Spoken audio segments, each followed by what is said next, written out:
people. This is something which Prophet ﷺ had encouraged us very strongly, saying, for example, فَلْيَقُلِ الْخَيْرَ وَلْيَصْمُتْ, speak good or be silent. Then it's very admirable for you to try to practice this. I know the situation of the mother is one, of course, you don't want to displease your mother. Islam puts great stress on honoring the mother. But if she has crossed the bounds which God has set, the bounds of backbiting, then we must advise her. We'll stop her where we can, avoid such conversations, and know and explain to her that this is not an example. We cannot use this as example, quoting other people's lives. And the only time we can speak about other people, if it is of specific relevance in the sense of, I'm going to go and do business with somebody, and that person has just, ripped you off for how many thousands of dirhams, whatever, you can warn me, hey. Or if I ask you, what do you know about this person? You can tell me.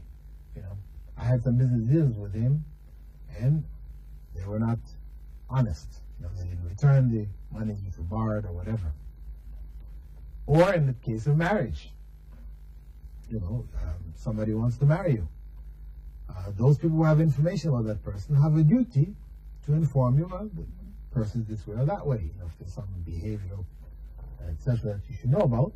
Prophet Muhammad, may God's peace and blessings be upon him, when he was approached by one of the female companions, followers, she asked him, about marriage, saying that both two of the companions, Abu Sufyan and Amr ibn al-As, had proposed marriage to her.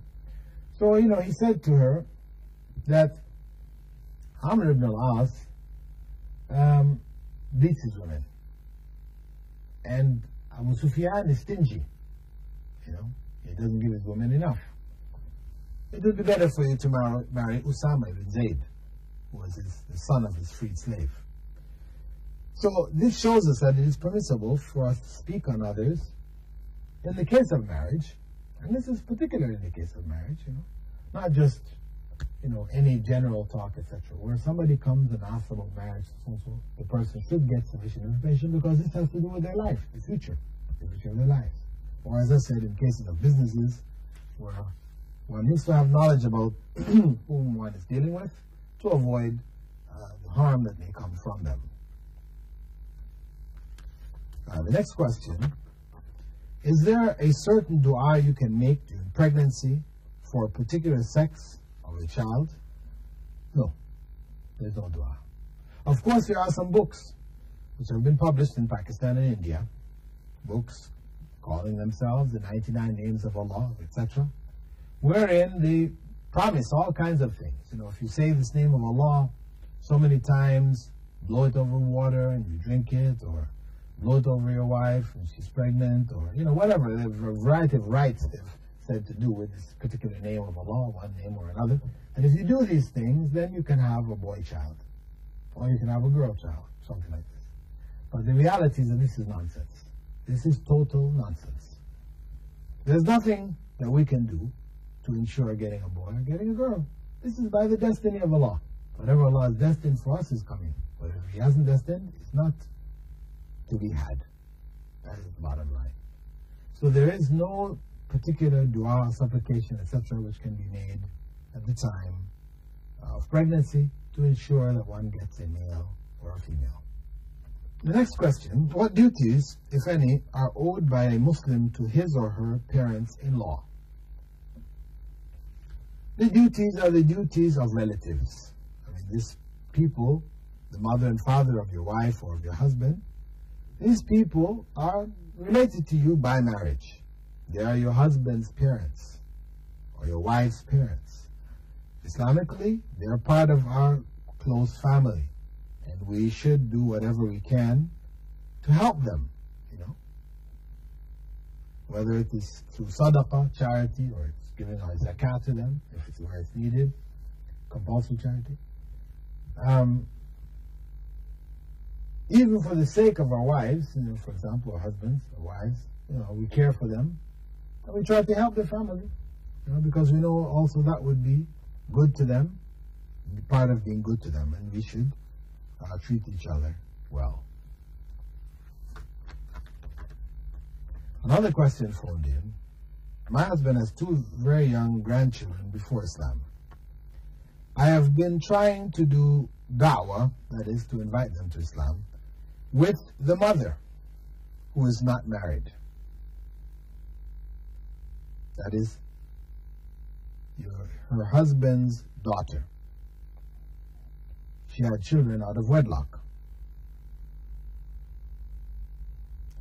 However, her da'wah, her efforts to guide her, have not been very successful because she is influenced by the New Age philosophies.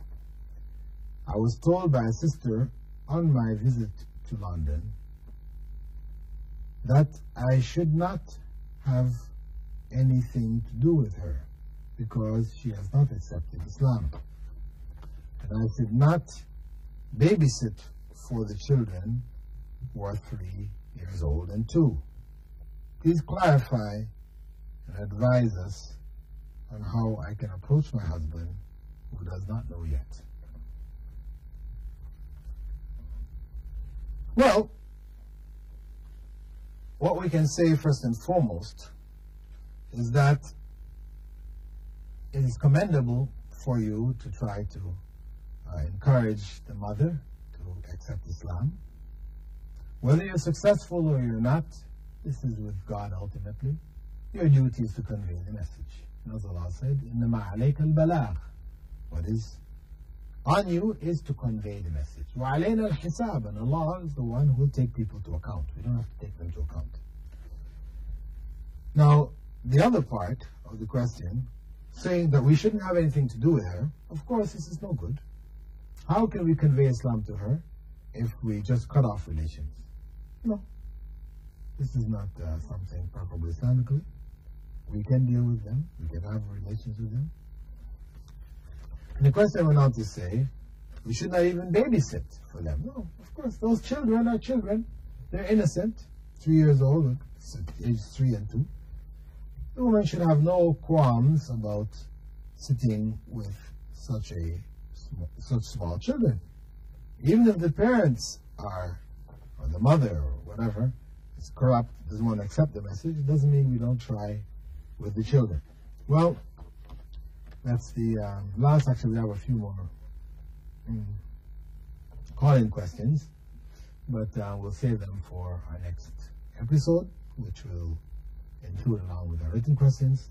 And I hope that you've enjoyed being with us in this segment of the program, that the answers given have been of some benefit to you, clarified some issues for you, with you. We also invite you to share with others. And you may write me at P.O. Box 111, Sharjah Television, in the Light of Islam, to my name, Dr. Bilal Phillips. Or you may call me or call my assistants, Uthman Barry and others, at the Islamic Information Center, which is Discover Islam, at 04-396-2190. We also have Arabic classes going on there. I'd like to thank you again, as I said, for being with us. I hope that you will continue to follow this program throughout the rest of the year. And with that, I bid you all farewell. Assalamu alaikum wa rahmatullahi wa barakatuh.